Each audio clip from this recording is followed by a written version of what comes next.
Hi Aces! Welcome back to our Vegas Aces YouTube channel. My name is Angela Marie and I'll be your host for today.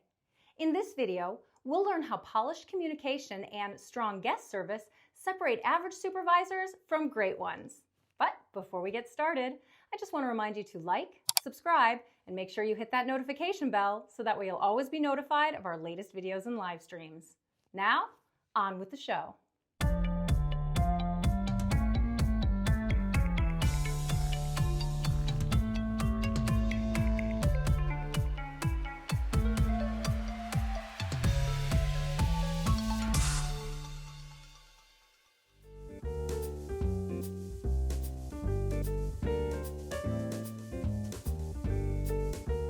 Personal skills are about how we treat people.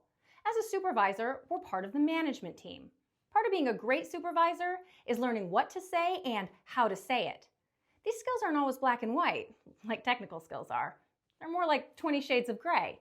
The torture is still present, it's just a lot less fun. Communication skills vary from situation to situation, but we're going to give you the best guidance possible so that you can learn these skills and navigate any situation. The pillars of personal skills that we're going to go over are polished communication, guest services, communicating relevant information, handling misdeals and disputes, coaching your team, and prioritizing tasks.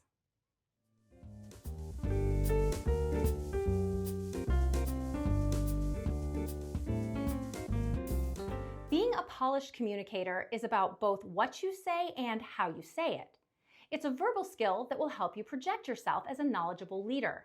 Communicating in a clean and polished way might sound easy, but it can be tough if you're not used to it. But don't worry, we'll give you some tips on how to pull it off until it becomes second nature. First, we want to be eloquent and well-spoken. Eloquent is a fancy-sounding word, but you don't have to be fancy. Being eloquent and well-spoken means staying away from slang greetings and expressions. It also refers to having manners, by the way. This is one of those things I wish I didn't have to say, but after being in so many casinos and talking to so many people along the way, let's just say we all need a reminder sometimes to be polite. Now, I'm not talking about being well-spoken and polite just to guests. We communicate with everyone, right? Let's use this as a reminder to be polite and eloquent with everyone. Guests, dealers, managers, and coworkers from other departments. Being polite, eloquent, and well-spoken is the easiest way to give a positive representation of yourself as a supervisor and the company you work for.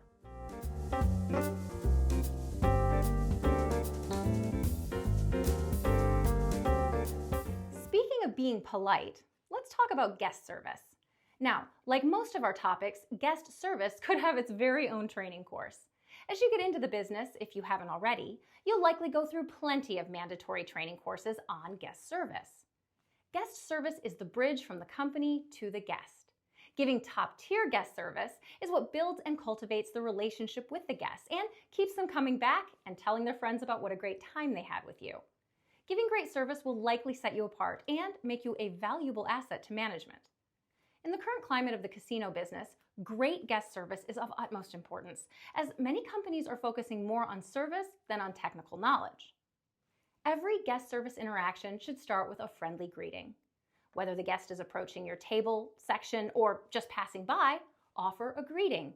You'd be surprised how many people who might not have even intended to play will sit down because of your friendliness. When guests do approach and sit down to play, use their name if possible. In table games, we get to cheat a bit with guests' names. And this is the only kind of cheating we're allowed to do, so enjoy it. Players often have rewards cards, so we get an easy chance to use their name when we give their card back to them. This can be accompanied by introducing yourself to them as well and telling them to let you know if they have any questions. That's the first block when building a strong guest service experience. The next part is the part that gets lost the easiest because there isn't always time. But when you're not busy with all your other tasks, you should really be talking to people. This is what makes the best floor supervisors, the ones who can balance being on top of their duties with talking to people and providing great service. When you have time, ask the guests where they're visiting from, what brings them to town, and what else they're looking to do while they're here. These kinds of open-ended questions not only make conversation, but it also gives you information that you can use to give them recommendations on things to do, restaurants to try, or anything else really. Giving recommendations makes for a more personal and memorable interaction. Some supervisors will carry around a little black book with the names and details of certain players. This includes birthdays, names of family members, likes and dislikes. This makes it easier to remember repeat guests or high rollers. This is the little black book every casino supervisor wishes they had. Use it to track players, card numbers, betting habits, and important notes all in one place. Stay organized, stay sharp, and stay ahead on the floor. Another way to create a memorable experience is to help teach someone a game they might not be familiar with, or maybe that they're nervous to try. A friendly greeting and an offer to help teach them goes a long way. It happens a lot in Vegas especially. You'll see someone standing near a craps table or roulette table. They're clearly interested and want to play, but are nervous to approach the table. If you've never gambled before, it can be intimidating walking into a big casino. And when the tables are full of people who seem to know what they're doing, it can be intimidating to the point where some people may not even sit down. That's where you come in. If you see someone watching the game, it's likely they're at least a little interested. Reach out to them. Ask them if they've played before or if they have any questions about the game. A little friendliness from a supervisor in that situation could make all the difference in the world to that person. Lastly, a guest service interaction isn't complete without a parting remark. Whether you're at the end of your shift or the guests have won or lost and are getting up to move on to their next stop, always express your appreciation to them for their business and wish them well. The best goodbyes consist of both appreciation for the business and a friendly parting remark. That might sound complicated, but it's not, I promise. Here's an example. If they're getting up to leave, a simple, "Thanks for playing, have a good night," it's all you need.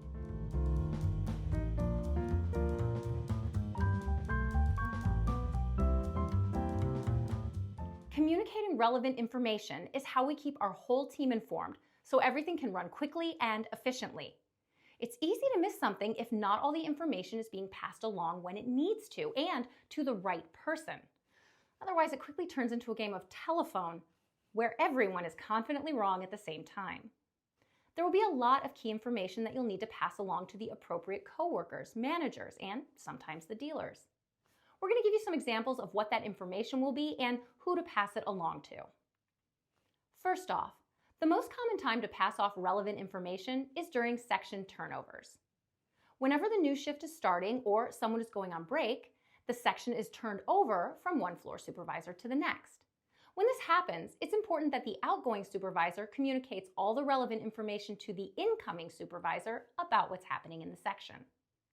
For example, if you're going on break, you'll want to tell the breaker, 204 is almost out of singles, so I put a fill-in that hasn't come yet. Spot 2 on 206 bought in $5,000 and he's got $3,000 in purple in his pocket. I warned the guy on 208 about his language already, so if he does it again, the manager said to call so they can come and ask him to leave. There's a huge tendency in the business for floor supervisors to just tell each other who's being rated when they go on break or leave for the night. So many supervisors do this. Don't be like that. You're better than that. Anyone can see who's being rated. It's in the computer. Pass along information that isn't clear by glancing at the computer.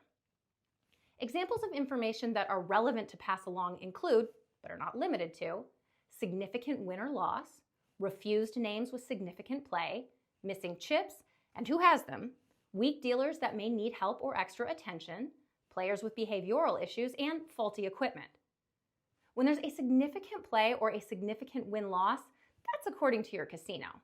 Significant play at Four Queens is different than significant play at the Cosmopolitan. Every casino has thresholds of notification when they want you to call the manager, surveillance, etc. Part of your job will be learning those thresholds. Here's what I mean by reporting thresholds. This is just an example of what the thresholds might be for active win-loss, which is when a player is actively playing on a table. The thresholds might look like this. Notify the pit manager if someone is up or down $1,000. Notify the assistant casino manager at $5,000.